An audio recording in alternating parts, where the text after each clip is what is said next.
उंबारडे कोलवली शाखेचा हा 31वा वर्ष आहे। उंबारडे कोलवली शाखा जी चालू केली 92 साली, त्यावेळेला जी शाखा आमची जी शाखेचा उद्घाटन केला, शाखा चालू केली माननीय साबिरभाई शेख असतील, त्यावेळेला उपशहर प्रमुख अरुण मोरे साहेब असतील, शहर प्रमुख चंद्रकांत भोईर साहेब होते, माजी शहर प्रमुख चंद्रकांत भोईर साहेब होते।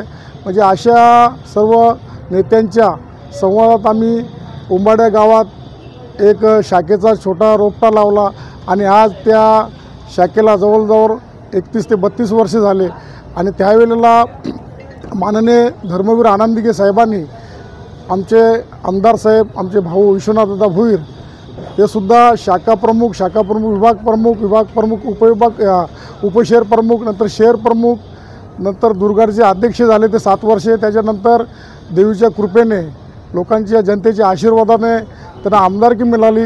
आता दुसऱ्यांदा ते बोरघोस मतांनी निवडून आले आणि ह्या गणरायाचा आम्हाला खूप आशीर्वाद, गणरायाच्या आशीर्वादाने 2दा आमदार झाले आमचे भाऊ विश्वनाथ भोईर।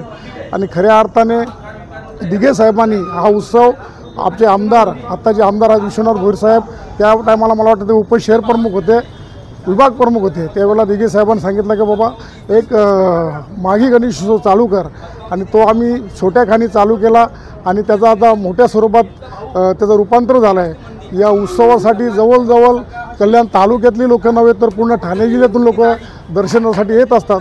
आणि प्रत्येक वर्षी आमचा आगळा वेगळा असा देखावा असतं, मंदिर असतो। गेल्या वर्षी आम्ही राम मंदिर बनवला होता, ते बघण्यासाठी जवळजवळ पूर्ण कल्याण नव्हे तर ठाण्यातून लोकांनी गर्दी केली होती।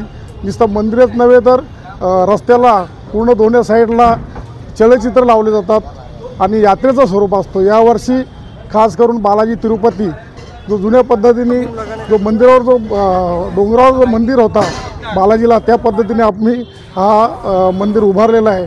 आणि आम्ही सर्व कल्याण नव्हे ठाणा पूर्ण लोकांना आवाहन करतो की लोकांनी येऊन सर्व जनतेने दर्शन करावं गणपतीचा आणि हा मंदिर बघण्यात यावा।